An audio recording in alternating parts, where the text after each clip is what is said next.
బాబు. నమస్తే. మన దేశానికి రైతే వెన్నెముక అన్నారు. అందుకే మన ప్రభుత్వం ఎప్పటికప్పుడు రైతుల సమస్యలను అడిగి తెలుసుకోవాలని, వీలైనంత తొందరలో వాటన్నిటిని పరిష్కరించాలని ఆదేశించింది. అందుకే ఈ టెలికాన్ఫరెన్స్. నిర్భయంగా మీ ప్రాబ్లమ్స్ ఏంటో నాతో చెప్పుకోండి. కలెక్టర్ బాబు, అతివృష్టి అనావృష్టి వలన చివరికి వ్యవసాయమే దండగానే పరిస్థితి వచ్చింది బాబు. దానికి తోడు నాసిరకం విత్తనాలు, కల్తీ ఎరువులతోటి రైతు అనేవాడు నాశనమైపోతున్నాడు బాబు. అర్థమైంది. దళారుల ప్రమేయం లేకుండా నాణ్యమైన విత్తనాల్ని, చీడ పురుగుల్ని తొలగించే మంచి ఎరువుల్ని ప్రభుత్వమే నేరుగా మీకు అందించే ఏర్పాట్లు చేయిస్తాను.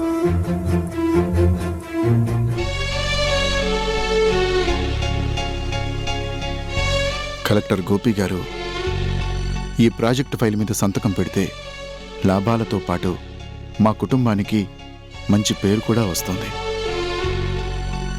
అయ్యా, ఆరుగాలం శ్రమించిన రైతు బతుకు అంతంత మాత్రంగానే ఉంది. రూల్స్ పేరుతో బ్యాంకులేమో సకాలానికి లోన్స్ ఇవ్వట్లేదు. గతి లేక వడ్డీ వ్యాపారుల దగ్గర డబ్బు తీసుకుంటేనేమో వడ్డీలు కట్టలేక మా నడ్డి విరుగుతోంది బాబు. దిక్కులేక ఎంతోమంది రైతులు ఆత్మహత్యలు చేసుకుంటున్నారు బాబు. నో, ఇక మీదట అలా జరగడానికి వీల్లేదు. సన్నకారు రైతులందరినీ ప్రభుత్వమే ప్రత్యేకమైన పథకాల ద్వారా ఆదుకుంటుంది.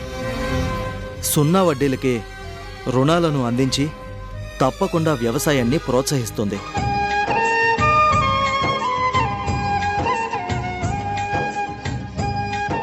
నా తమ్ముడు గోపికి నా చేత్తో భోజనం తినిపించలేకపోయినా కనీసం దూరం నుంచైనా వాణ్ణి చూడాలి. నా చేత్తో వండినవన్నీ నా తమ్ముడు తృప్తిగా తింటే నాకంతే చాలు. కలెక్టర్ బాబు, ఆఖరిగా ఒక విన్నపం. చెప్పండి, ఏంటది? మేము చదువుకోలేకపోయినా మా పిల్లలు బాగా చదువుకోవాలనేదే మా ఆశ. ఓకే, అర్థమైంది. పేద పిల్లల కోసం ఉచిత విద్య, స్కాలర్షిప్ కూడా అందేలా చేస్తుంది మన ప్రభుత్వం. దండాలయ్యా. It's all right. ఇంకా ఏమైనా సమస్యలుంటే మనం నెక్స్ట్ మీటింగ్లో మాట్లాడుకుందాం. నమస్కారం.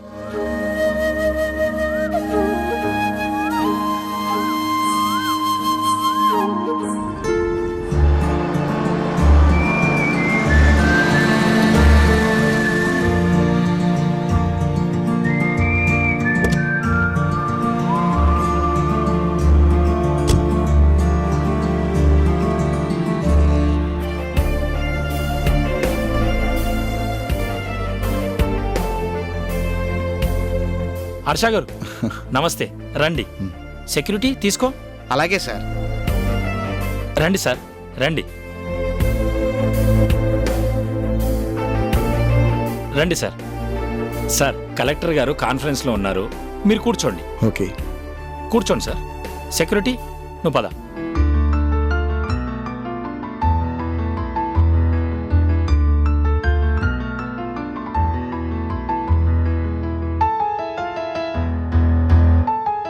హలో హర్ష గారు, ఎంతసేపు అయింది మీరు వచ్చి?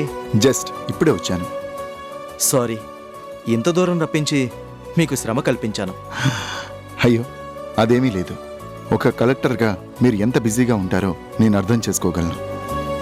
ఇంత బిజీలో కూడా కలిసి లంచ్ చేద్దామంటే సహృదయంతో ఒప్పుకున్నందుకు మీకు నేనే థ్యాంక్స్ చెప్పాలి.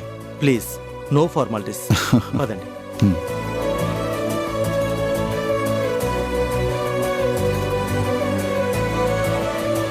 అన్నీ అరేంజ్ చేశారా? సార్, అన్నీ సిద్ధం చేశాను సార్.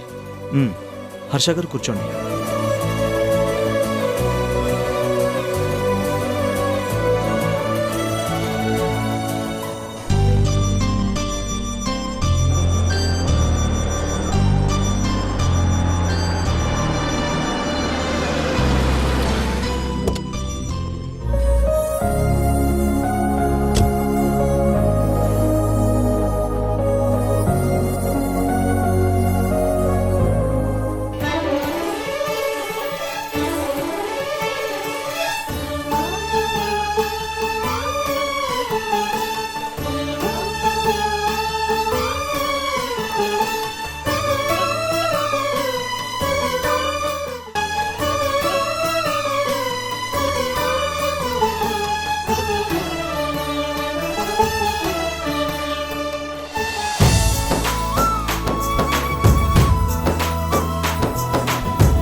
ఏదైనా కావాలంటే పిలుస్తాను. Okay sir. మ్. పద.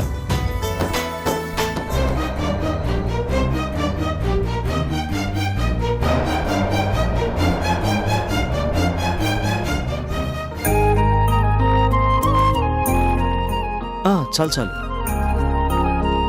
చాలు, మీరు వడ్డించుకోండి.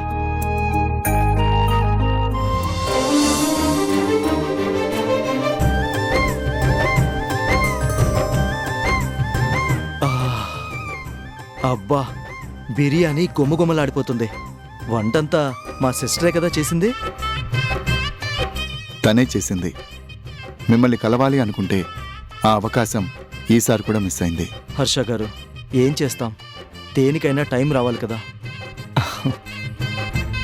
అవును తమ్ముడు, నిన్నిలా కళ్ళారా చూసే అవకాశం ఇప్పటికి కలిగింది నాకు.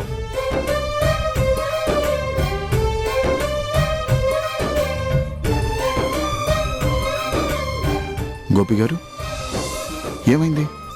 మసాలా ఎక్కువైందా? మ్మ్హ్. ఆ రోజు గుత్తొంకాయ కూర, ఈరోజు దమ్ బిర్యానీ. అదే రుచి, అదే ఫ్లేవర్.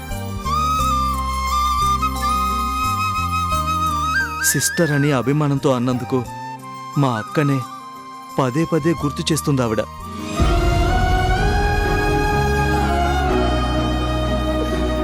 ఈసారి కలిస్తే మాత్రం నోరారా అక్క అని పిలుస్తాను.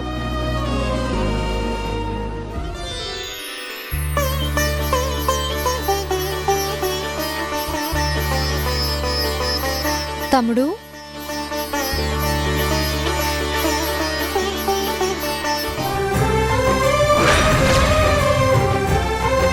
అక్క అక్క అక్క, నువ్వేనా?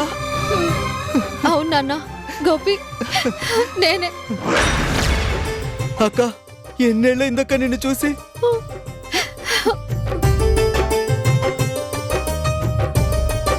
గోపి గారు ఏమంటున్నారు? ఆవిడ మా అక్క నాకు బ్రతుకునిచ్చింది. ఈ దేవత అని చెప్పాను కదా.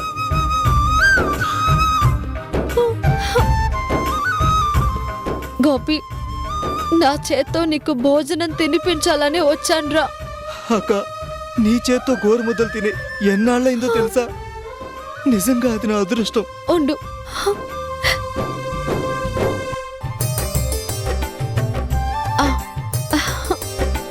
అన్నా చెల్లి అనుబంధం జన్మ జన్మల సంబంధం జాబిలమ్మకిది జన్మదినం కోటి తారకల కోలాహలం అన్నయ్య దిద్దిన వర్ణాలు అన్ని అరచేతిలో నా హరివిల్లై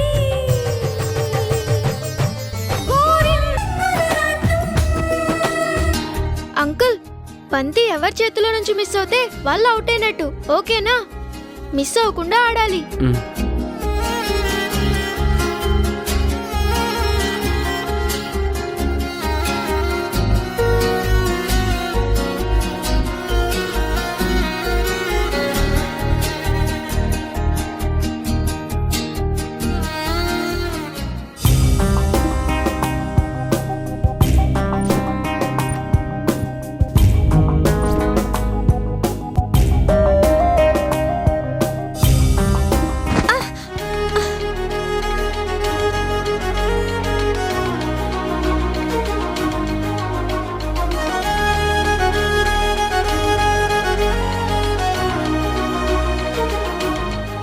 మొరటోడా, కొంచెం ఉంటే మూతి పగిలేదు తెలుసా? నువ్వు వస్తున్నావని నాకెలా తెలుస్తుంది మళ్ళీ? సరే తీసుకో. నాని, ప్రసాదం తీసుకో. గుడికెళ్ళొచ్చావా? నీకోసమే గుడికెళ్ళి సీతమ్మ చెట్టుకి మొక్కుకొని ముడుపు కట్టాను. నా కోసమా? ఎందుకు?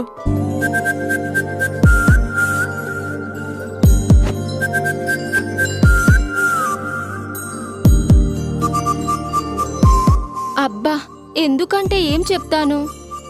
నువ్వు నువ్వు ఏయ్, ఎందుకలా మెలికలు తిరుగుతున్నావు? చెప్పు. మొద్దు బుర్రా, అన్నీ చెప్పాలి. చెప్పకపోతే ఎలా తెలుస్తుంది? నీకు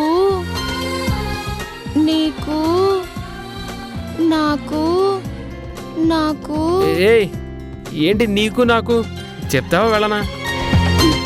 ముక్కు మీద ఉంటుంది కోపం. శివ, నువ్వు బాగుండాలని ముడుపు కట్టాను. నాకేమైంది? నేను ఇక్కడ బానే ఉన్నాను కదా. ఇంకా ఇంకా బాగుండాలని, నా ఆశలన్నీ తీరాలని. ఇదిగో ఆంటీ, మీ గుసగుసలు ఆపితే మేం బంతాట ఆడుకోవచ్చు. అవును మళ్ళీ. ఆడుకోండి బంతాట. నువ్వే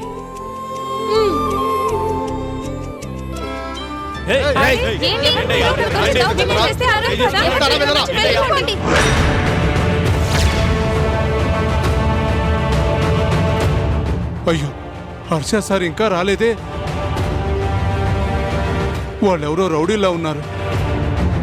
కావాలనే పని వాళ్ళతో గొడవ పడుతున్నారు. ఏ క్షణంలో ఏం జరుగుతుందో అని భయం వేస్తుంది.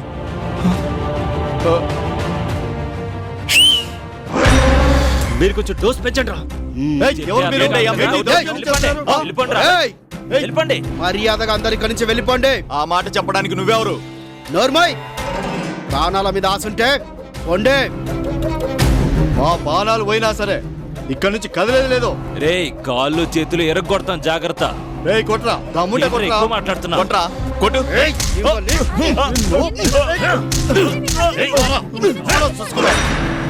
అయ్యో, చూడపోతే ఇక్కడ ఏదో పెద్ద దొమ్మి జరిగేలా ఉంది. పోలీసులకు ఫోన్ చేస్తే మంచిది.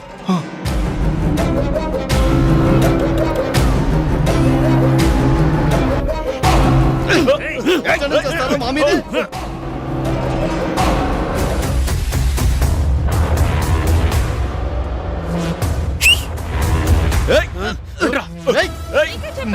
ఎవర్రా మీరు? ఆగండి.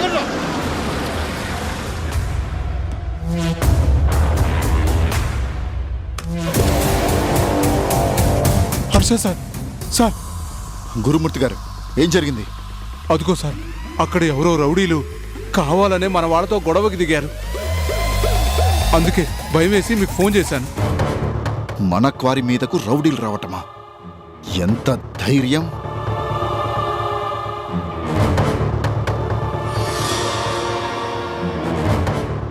ఎవరు వాళ్ళు? ఎవరో తెలియదు సార్, ఎవరో రౌడీగాళ్ళు ఇక్కడి నుంచి వెళ్ళిపోమని మమ్మల్ని బెదిరించారు సార్. కాళ్ళు చేతులు విరగ్గొట్టి చంపేస్తామని కూడా బెదిరించారు సార్. మన క్వారీలో గొడవకొచ్చిన వాళ్ళు ఎవరైనా సరే వదిలిపెట్టే సమస్య లేదు. ఎక్కడ వాళ్ళు? మీరు రావడం చూసి ఇప్పుడే ఇటే పారిపోయారు సార్. సార్, రేయ్, పిరికి పందల్లారా, దమ్ముంటే బయటికి రండ్రా.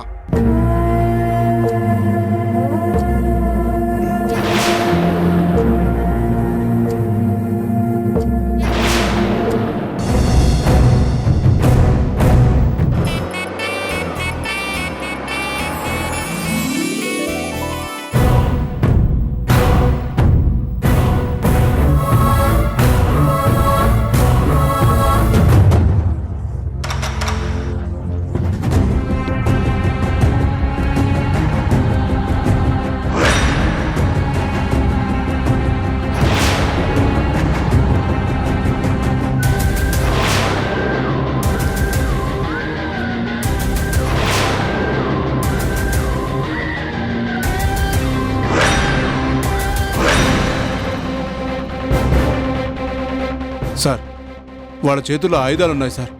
వెళ్ళకండి సార్. నా ఏరియాలో నన్నేం చేస్తారు? అదండి సార్, మేము కూడా వస్తాం. వద్దు, అందరూ ఇక్కడే ఆగండి. వాళ్ళ సంగతి నేను తెలుస్తాను.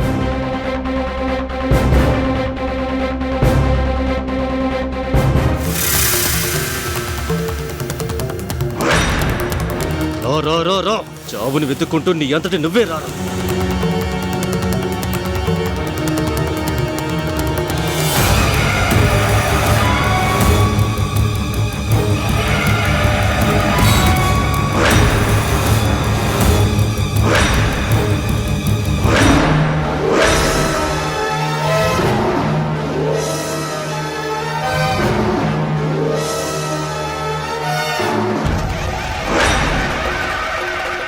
రాయ్ అన్నా, చెప్పిందంతా గుర్తుంది కదా?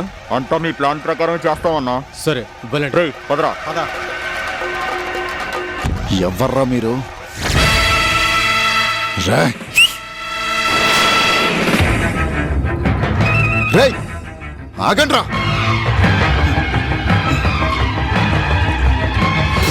రారా రారా రారా రారా రా ఆగండి రా రేయ్ రేయ్ ఆగండ్రా.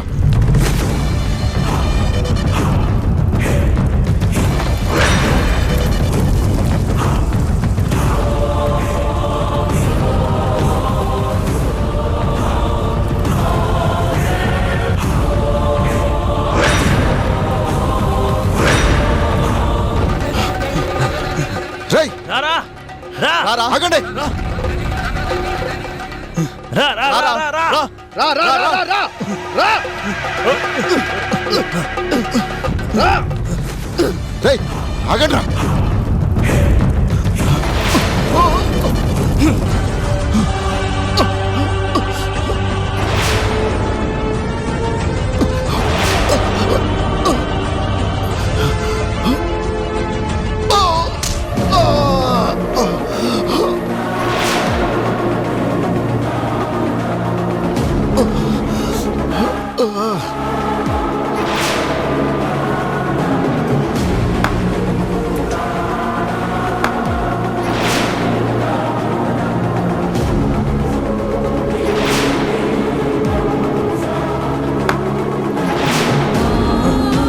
హర్ష సార్ హర్ష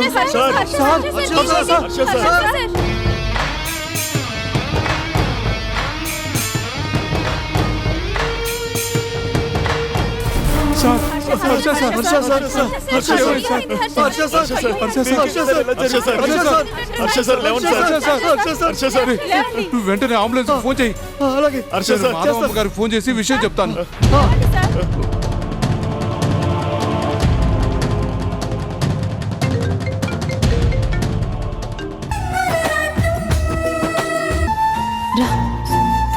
నాని, నాన్నకేం కాదు, నువ్వు బాధపడద్దు. అమ్మా, మా ఫ్రెండ్ వాళ్ళ డాడీకి యాక్సిడెంట్ అయితే కాళ్ళు రెండు పనిచేయకుండా వీల్ చైర్ లోనే ఉండిపోయారంట. నాన్నకు అలాంటి పరిస్థితి రాదుగా? లేదు. అయ్యయ్యో బావగారు, ఎంత ఘోరం జరిగిపోయింది. ఎవరు బావ మీద అటాక్ చేసిన ఆ దుర్మార్గులు ఎవరు? తెలియదు, ఏమీ తెలియదట. అంతా అయోమయంగా ఉంది. గురుమూర్తి ఫోన్ చేసి హర్షకళ జరిగిందని చెప్పగానే కంగారు పడుతూ వచ్చేశాం. ఏమయ్యా గురుమూర్తి, మీ యజమాని మీదకి ఎవరో దాడి చేయడానికి వస్తుంటే తాడి చెట్టులాగా నిలబడి నువ్వేం చేస్తున్నట్టు? మన వాళ్ళందరితో కలిసి ఆ రౌడీల్ని తుక్కుగా కొట్టాల్సింది కదా. అక్కడ జరిగింది సినిమాలో సీన్ కాదమ్మా. అంతమంది రౌడీలు ఆయుధాలతో వస్తే వాళ్ళని ఎదుర్కోవడం మన వాళ్ళ వల్ల సాధ్యం కాలేదు.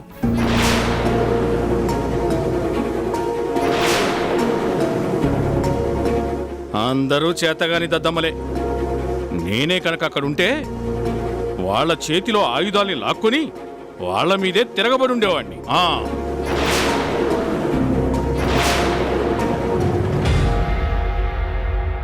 మా అల్లుడి మీద ఈగ కూడా వాళ్లకుండా కాపాడుకునేవాణ్ణి.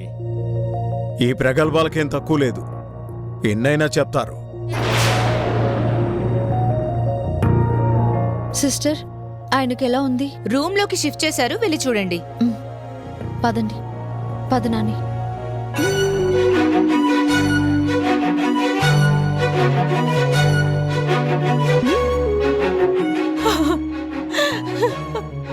బాబు హర్ష, అయ్యో అయ్యో, ఏంటండి ఇది?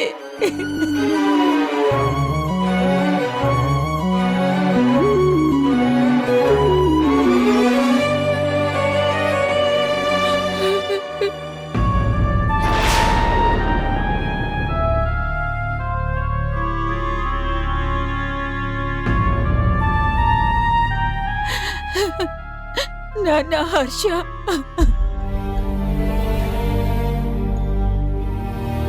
ఏంట్రా ఇలా అయిపోయిందేంట్రా? ఏమండి, మన హర్ష చూడండి. నాని, ఇలా రా. ఏడకు. డాక్టర్ గారు, ఏమైంది? మా హర్షకి ఏమైంది? చెప్పండి డాక్టర్ గారు ప్లీజ్. I'm sorry. బండరాళ్ళ మీద పడడం వల్ల పేషెంట్ 2 కాళ్ళు బాగా దెబ్బతిన్నాయి.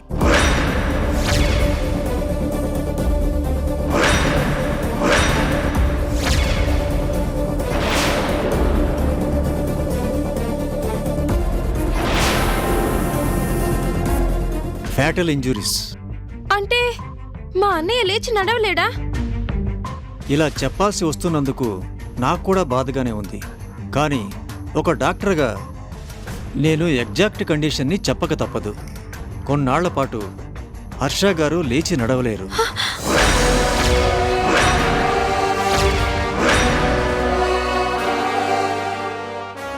నాన్న హర్ష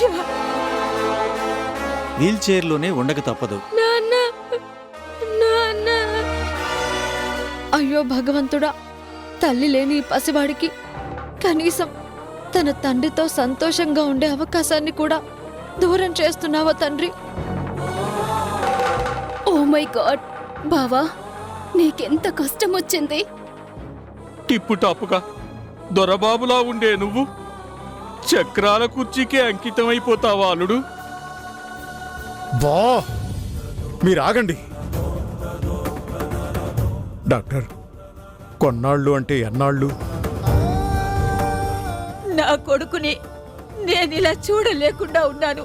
చెప్పండి డాక్టర్. ప్లీజ్, పేషెంట్ దగ్గర మీరందరూ ఇలా బాధపడుతూ ఉంటే తను మరింతగా డిప్రెస్ అవుతాడు.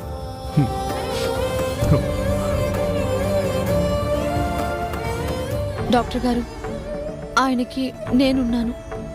నా కళ్ళల్లో పెట్టుకుని కాపాడుకుంటాను. మళ్ళీ మామూలు మనిషి అయ్యేదాకా నేను ఏమేం చెయ్యాలో చెప్పండి ప్లీజ్.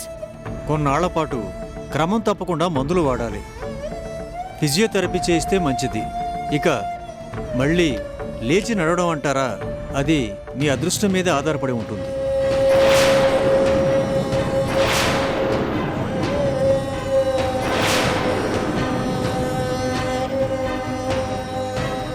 ఏదైనా మిరాకిల్ జరిగితే తప్ప ఇప్పట్లో కోలుకోవడం అసాధ్యం. చెప్పండి, ఎవరు ఎవరు మీ మీద దాడి చేయించింది? తెలీదు. ఎవరో రౌడీలు ఒక ప్లాన్ ప్రకారమే నాకీ గతిని పట్టించారు.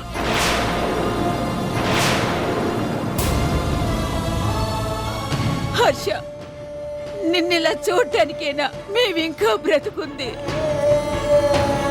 చీమకు కూడా హాని తలపెట్టని నీకు చేటు చేయాలనుకున్న వాళ్ళు మనుషులు కాదు, రాక్షసులు.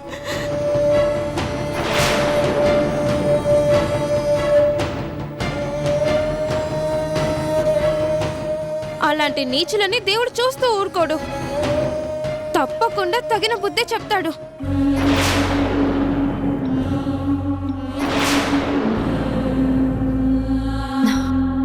డాక్టర్, ఆయన్ని ఎప్పుడు డిశ్చార్జ్ చేస్తారు?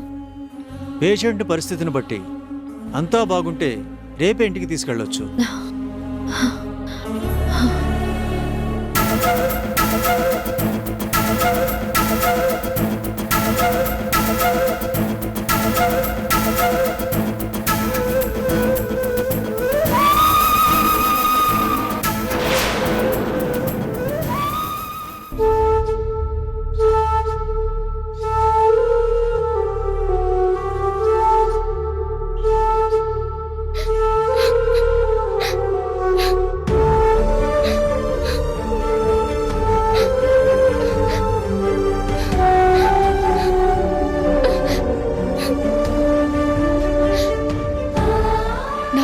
చేతులు కట్టి పడేసి పెళ్లి చేస్తాడంట.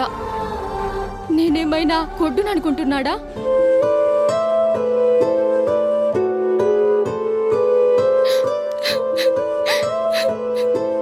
మా అమ్మే గనక బ్రతికుంటే నాకు ఇలాంటి పరిస్థితిని రానిచ్చేదా? అందుకే అంటారు, అందరూ ఉన్నా అమ్మ లేని లోటుని ఎవరూ పూడ్చలేరని. నా గుండెల్లో బాధని ఎవరితో చెప్పుకోను.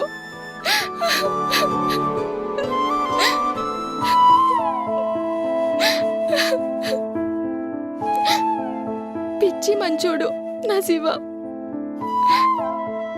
ఎలా ఉన్నాడో ఏంటో. ఒకసారి నేను అక్కడికి వెళ్ళి చూస్తే వద్దు. పెళ్లి కాని పిల్లని శివ కోసం తరచుగా వెళ్తే చూసే వాళ్ళకి బాగుండదేమో. పైగా ఆ పిచ్చి సచ్చినోడు బాబురావు కూడా అక్కడే ఉంటాడు. వంకర మాటలతో, ఆకలి చూపులతో కంపరం పుట్టిస్తాడు. ఛా! పోనీ శివానే ఎక్కడైనా నన్ను కలుసుకోమని కబురు చేస్తే ఎవరికి చెప్పాలి? ఎవరికి చెప్పాలి? గుర్తొచ్చింది. మళ్ళీ నువ్వు ఇలా అడుగుతావని తెలిసే ఇదిగో నీకోసం ఈ గాజులు తీసుకొచ్చాను. గాజులే? నీ గాజులంటే బోల్డ్ అంత ఇష్టం కదా, తీసుకో. ఏం శివ, మల్లికి గాజులు కొనమని నీకెవరు చెప్పారు? ఆ మాట కూడా చిన్నమ్మ గారే చెప్పారా? నాకెవరూ చెప్పలేదు. మళ్ళీ చేతులకి ఆకుపచ్చ గాజులు బాగా నప్పుతాయి. అవి గలగలమంటుంటే చాలా బాగుంటుంది, అందుకే తీసుకొచ్చాను. తీసుకో మళ్ళీ. ఏంటి, నేనే తొడగాల? నీకు వేసుకోవటం రాదా? వచ్చో రాదో నీకెందుకు, అడిగింది కదా, వెయ్యు. ఆడపిల్ల ముచ్చట పడితే కాదనకూడదు సుమి, వెయ్యి శివా.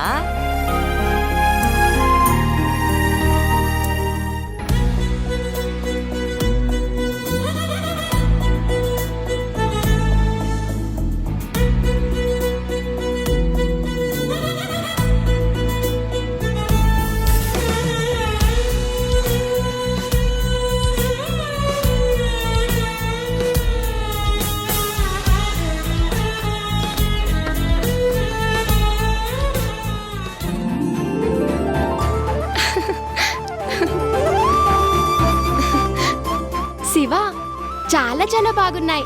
Thank you. మళ్ళీ ఇక్కడున్నావా? ఏం కావాలి నాన్న? నాకేం వద్దులే గాని నీకోసం ఓ మంచి సంబంధం మాట్లాడాను. పెళ్లివారు నిన్ను చూసుకోవడానికి వస్తున్నారమ్మా. సంబంధమా? ఓ, మల్లికి పెళ్లి చూపులా? వీరయ్య, ఎవరా పెళ్లి కొడుకు?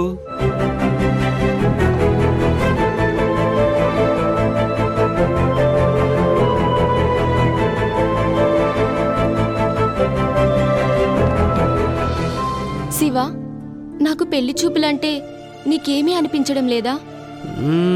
అనిపిస్తుంది. ఏమనిపిస్తుంది?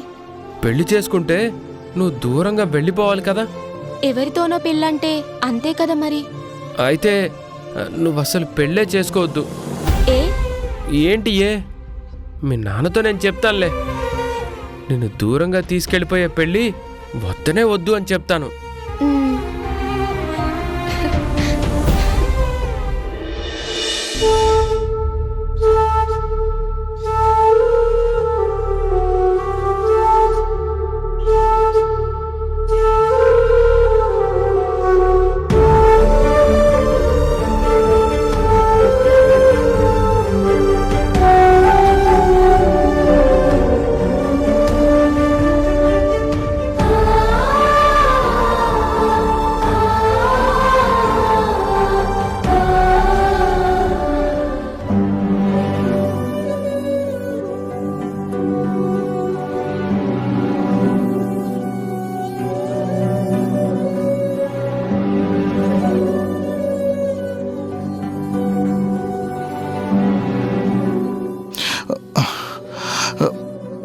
హర్ష గారు, జాగ్రత్త.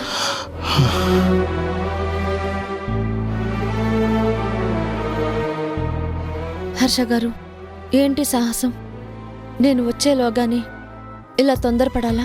రాణి గారు, ఇప్పటికే మీరు చాలా చాలా కష్టపడుతున్నారు. నా వల్ల మీకు ఇంకా ఇబ్బంది కలగడం నాకిష్టం లేదు. ప్లీజ్ అలా మాట్లాడకండి. ఇలాంటి స్టేజ్లో మీకు సేవ చేయడం నా బాధ్యత. బాధ్యతల పేరుతో మీరు ఎంతగా నలిగిపోతున్నారో నేను అర్థం చేసుకోగలను.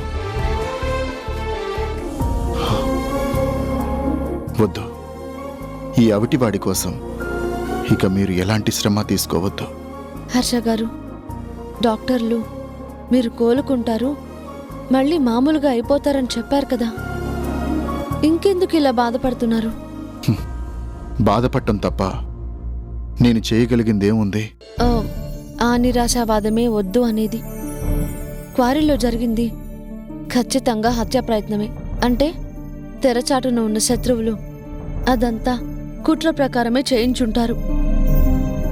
ఆ దుర్మార్గులు ఎవరో బయటపడాలి అంటే మనం పోలీసులకు కంప్లైంట్ చేయడం తప్ప మరో దారి లేదు.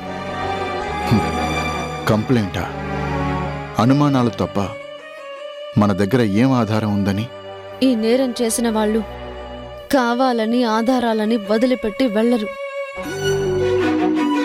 పోలీసుల పరిశోధన మొదలైతే ఒక్కొక్కటి బయటపడతాయి. తీగలాగితే డొంకంతా కదులుతుంది. మీ ప్రాణాలు తీయాలనుకున్నా ఆ నరరూప రాక్షసులు చట్టం ముందు దోషులుగా నిలబడతారు. అదంతా జరగడం 1-2 రోజుల్లో అయిపోదు. కేసు పెట్టాక నిరూపణ కావాలంటే ఎంతో కాలం పడుతుంది. ఇదంతా మీడియాకి తెలిస్తే మన కంపెనీల ప్రతిష్టే దెబ్బతింటుంది. అందుకని ఇంత దారుణం జరిగాక కూడా చేతులు ముడుచుకొని కూర్చుందామా? రాణి గారు, మనం ఆలోచించాల్సిందే జరిగిన దాని గురించి కాదు, జరగాల్సిన దాని గురించి. అంటే గిరిజన ప్రాంతాల్లో ఒక మంచి కాలేజీని పెట్టాలనేది నా కోరిక. చదువుకునేందుకు అవకాశం లేని అడవి బిడ్డలని విద్యావంతులుగా తీర్చిదిద్దాలనేదే నా ఆశయం. అందుకే రూరల్ డెవలప్మెంట్లో భాగంగా అటువైపు ఫోకస్ని పెట్టాలని ప్రాజెక్ట్ని కూడా ప్లాన్ చేశాను. కానీ ఇంతలోనే ఇదిగో ఇలా వీల్ చైర్కే అంకితమైపోయాను. ప్లీజ్, మాధవి గారి స్థానంలో ఉన్నందుకు ఇప్పుడు మీ ఆశయాన్ని నెరవేర్చడం కూడా నా బాధ్యత అనుకుంటాను. నన్ను మీరు గైడ్ చేయండి. మీ డ్రీమ్ ప్రాజెక్టు సాకారం అయ్యేలాగా నేను కృషి చేస్తాను.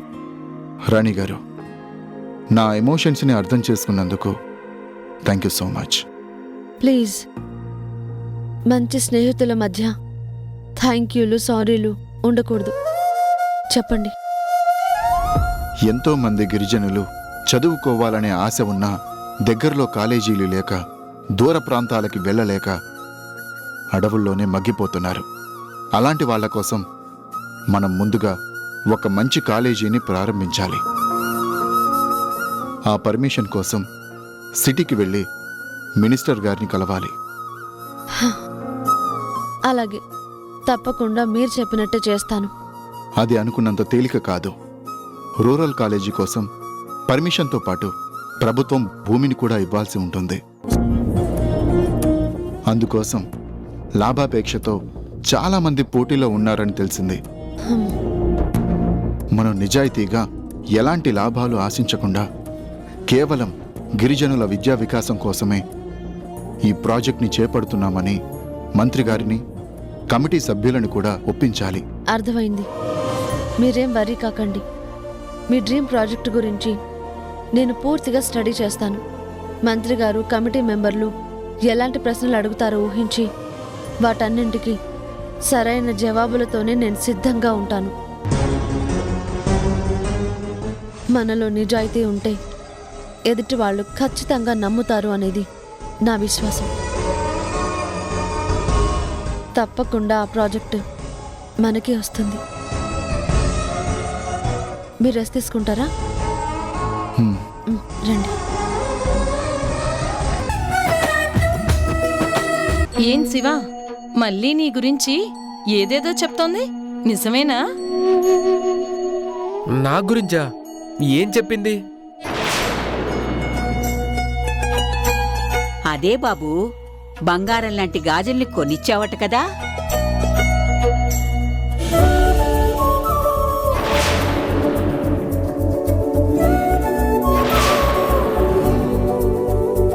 ఆ ఇవ్వడం వెనకున్న ఇష్టం పేరేంటా అని.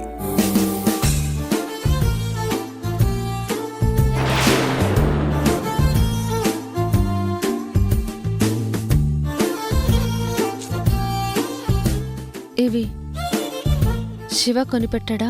అవునమ్మ గారు, నా చేతులకి ఎంతో బాగున్నాయి కదా. చెప్పబోయే కథానాయకుడా, అంత ఇష్టపడే కానుకనివ్వడానికి కారణం ఏంటట?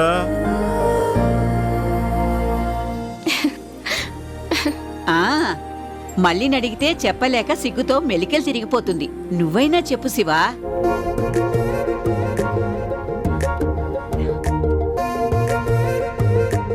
గిఫ్ట్ ఇవ్వడం అంటే సంథింగ్ స్పెషల్ కదా.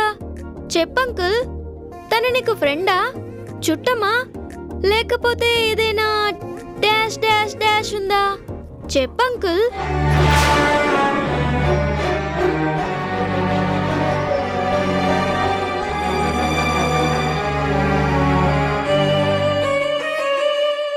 అందరూ అడుగుతున్నారు కదా, సైలెంట్గా ఉంటే ఎలా? చెప్పండి. చెప్పడానికి ఏమీ లేదు. ఆ రోజు డ్రైవర్గా నాకు మొదటి జీతం ఇచ్చారు కదా, అందుకే.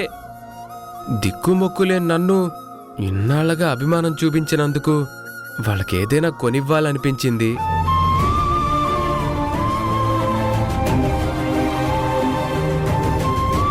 పిల్లలకేమో బొమ్మలు కొన్నాను, పెద్దవాళ్ళకేమో స్వీట్లు పంచాను. అలాగే మళ్ళీ కూడా ఆ గాజులు తెచ్చాను, అంతే.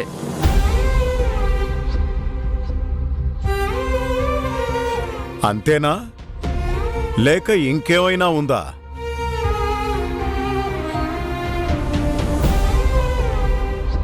మేమేమీ అనుకోమలే శివా, చెప్పు. ఉంది.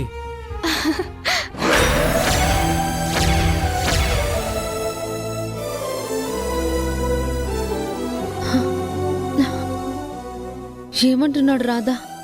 తనకి పెళ్ళైందని గుర్తులేక మళ్ళీ మీద అదేంటంటే అది అది నానా, అమ్మా, గుడ్ న్యూస్. మినిస్టర్ గారిని కలవడానికి అపాయింట్మెంట్ ఫిక్స్ అయింది. రేపే సిటీకి వెళ్ళాలి.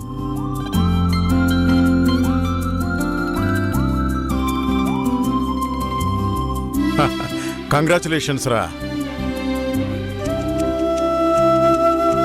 కానీ ఈ పరిస్థితిలో నువ్వు సిటీకి ఎలా వెళ్తావురా? నేను వెళ్ళను. నాకు బదులుగా మాధవి వెళ్తుంది. తనే మంత్రి గారితో మాట్లాడి ప్రాజెక్ట్ని ఓకే చేయిస్తుంది. ఏంటి ఓకే చేయించేది? మినిస్టర్ గారి రేంజ్లో పర్మిషన్ కోసం వెళ్ళాలంటే బిజినెస్లో అనుభవం ఉండాలి.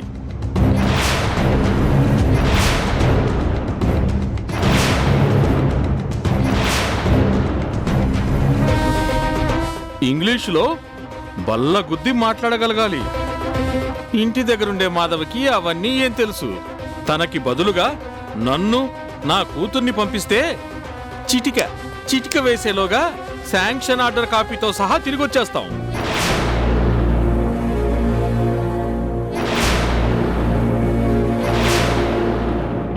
మావయ్య, ప్లీజ్. మాధవి కెపాసిటీ అంటో నాకు తెలుసు. తను వెళ్ళేది బిజినెస్ డీల్ కోసం కాదు. తను అడవి ప్రాంతంలో గిరిజనుల అభివృద్ధి కోసం కట్టబోయే రూరల్ కాలేజీ పర్మిషన్ కోసం.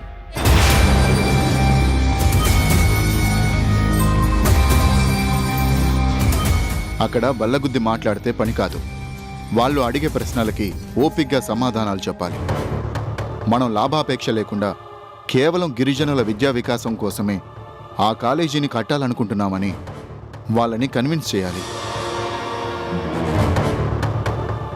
ఆ పని మీ వల్ల కాదు, నా వల్ల కూడా కాదు.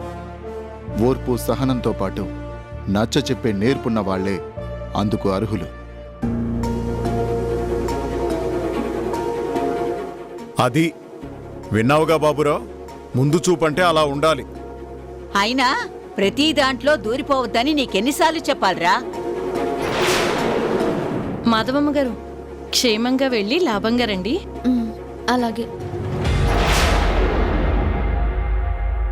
ఆడదే కదా అని చులకనగా మాట్లాడే వాళ్ళకి నేనేంటో నిరూపిస్తాను.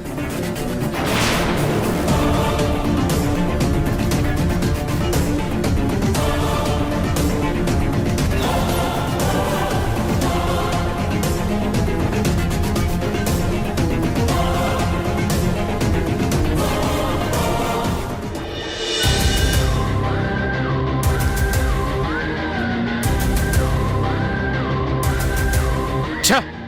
ఆ ఇంట్లో వాళ్ళకి నేనంటే మరీ లెక్క లేకుండా పోయింది. మరి చారులో కరివేపాకులాగా తీసి పారేస్తున్నారు. ఛ! డాడ్, ఆ? ఏంటి డాడ్, నేను ఇంట్లో లేనప్పుడు ఏదో గొడవ జరిగినట్టుంది. జరిగింది గొడవ మాత్రమే కాదు, అవమానం, దారుణమైన అవమానం. నాకు, నాతో పాటు నీకు కూడా. డాడ్, ఏం జరిగిందో కొంచెం అర్థమయ్యేలా చెప్పు. అది చెప్పమని ఇందాకటి నుంచి నేను కూడా అడుగుతున్నాను. దెబ్బతిన్న సింహంలాగా అటు ఇటు తిరుగుతున్నాడే గాని నోరు విప్పడే. జరిగింది సన్మానం కాదు, అవమానం. మీరు కూడా విని తరించండి.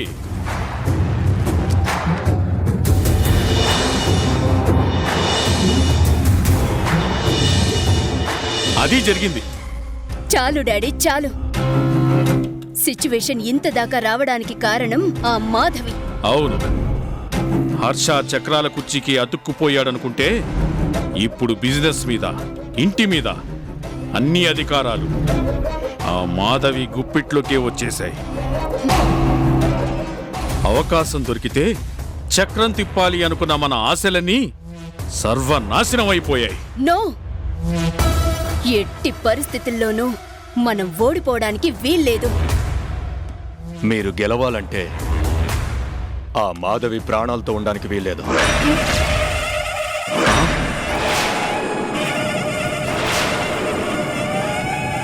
మీరు సరిగ్గానే విన్నారు. మాధవి బ్రతుకుంటే ఎప్పటికైనా మీకు ప్రమాదమే. తెలుసు, కానీ మాధవిని చంపడం అంత తేలిక కాదు. అది గట్టి పిండం, చచ్చి బతికిన ఆడది. బాబురావు, గతంలో మీరేం చేశారో నాకు తెలుసు. ఒక్కసారి కాదు, 2 సార్లు.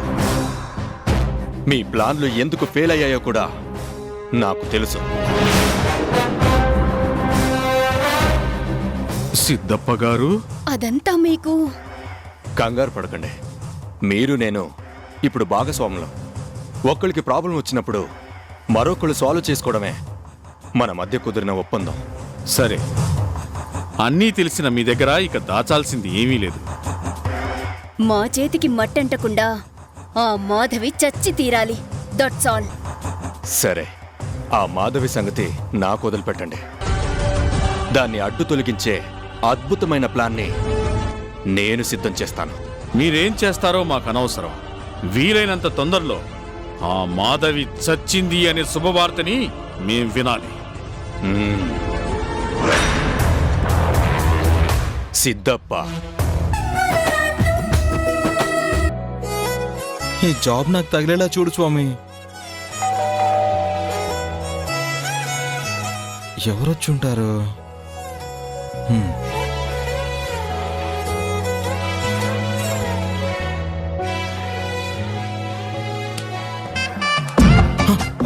పూజ మేడం, మీరా? రండి. నేనే. దెయ్యాన్నో భూతాన్నో కాదు, ఎఫ్ఎం గారు. మీరిక్కడికి ఏ రాకూడదా? కోరక తమరొక కోరిక కోరితే నేను తీర్చాలి కదా. నేనేం కోరాను?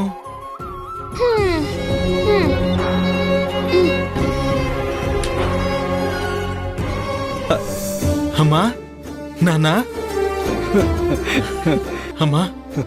మొన్న ఫోన్లో కన్నవాళ్ళని చూడాలని ఎంతో ఆశగా అడిగావు కదా, అందుకే తీసుకొచ్చాను. ఇక తనివి తీరా మాట్లాడుకో.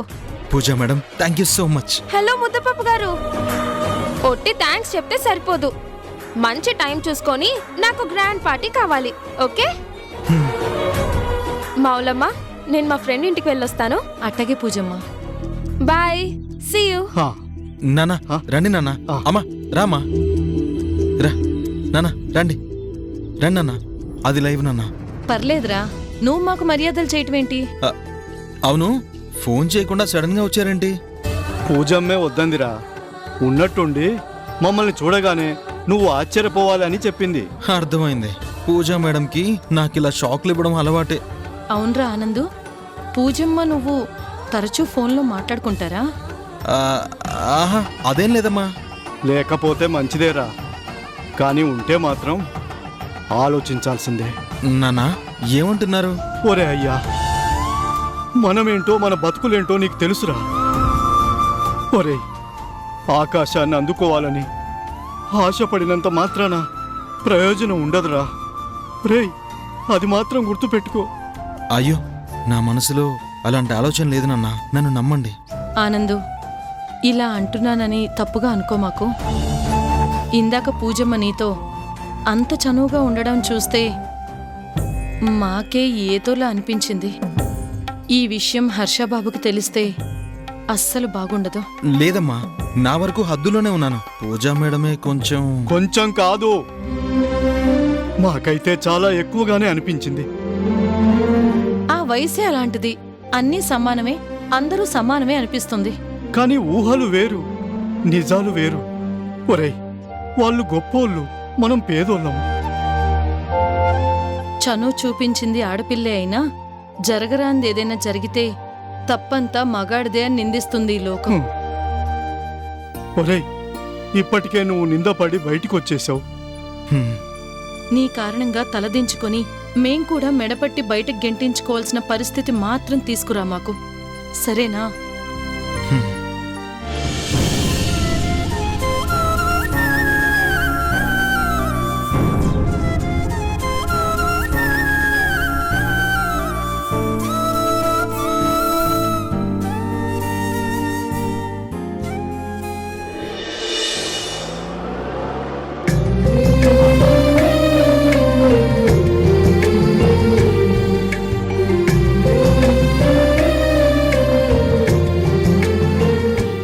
ఇలా నేను నా భర్తతో కలిసి క్యాంపుకు వెళ్ళడం గొప్ప థ్రిల్లింగ్గా ఉంది.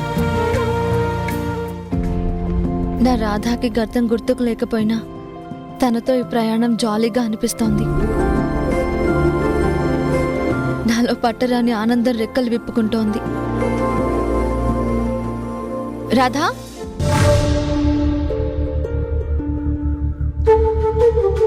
రాధా, మీరెవరిని పిలుస్తున్నారు?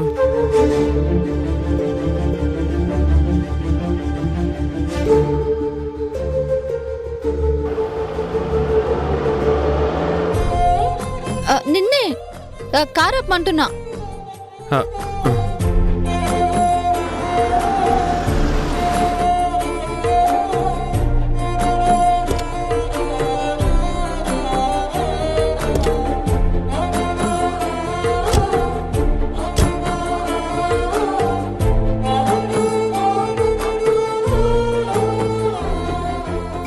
వెదర్ చాలా బాగుంది కదా? బాగుంది. నీకు తాటి ముంజలంటే ఇష్టం కదూ? మీకెలా తెలుసు? అలా చూస్తున్నావు కదా, అందుకే అన్నాను. తిందామా? ఓ, తిందాం. రా.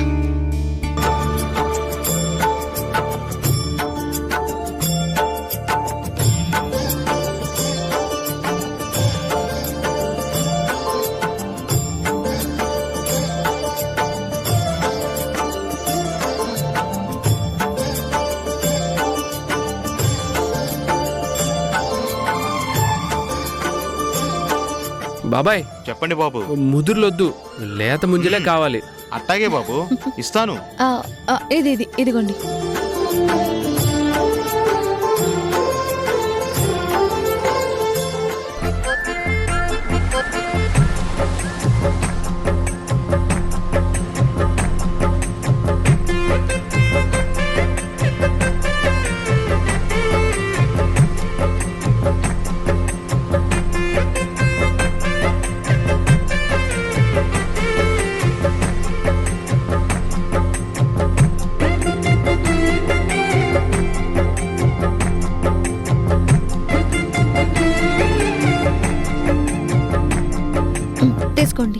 మ్హూ. ముందు మీరు తీసుకోండి. పర్వాలేదు, నేను తీసుకుంటానులే గాని నువ్వు తీసుకో. అలాగే.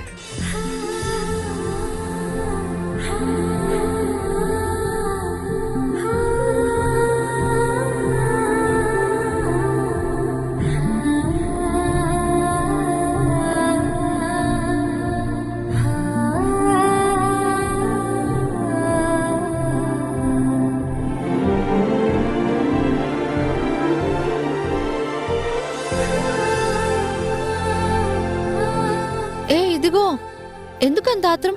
అన్నీ మనకేగా. అంటే తాటి ముంజలు తిని చాలా రోజులైందిగా, అందుకే. సరే, ఇంకొకటి తీసుకో.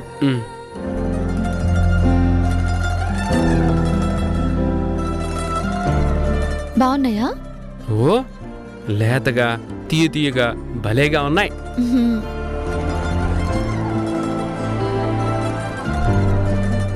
ఆహా, అలా కాదు, ఇలా జుర్రుకొని తినాలి. చాలా మజాగా ఉంటుంది. తినండి.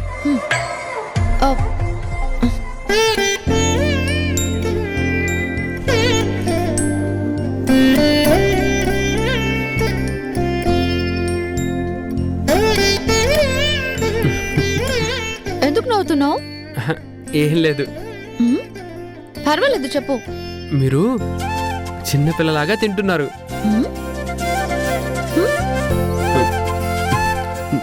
మీకు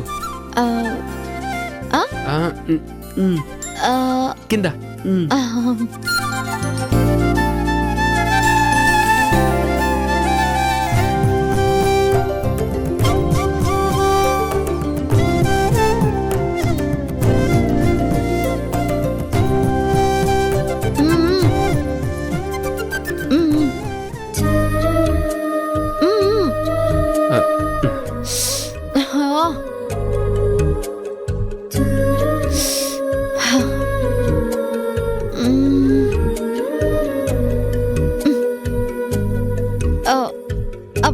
అయ్యో, తాటి ముంజలను పడేయకూడదు తెలుసా?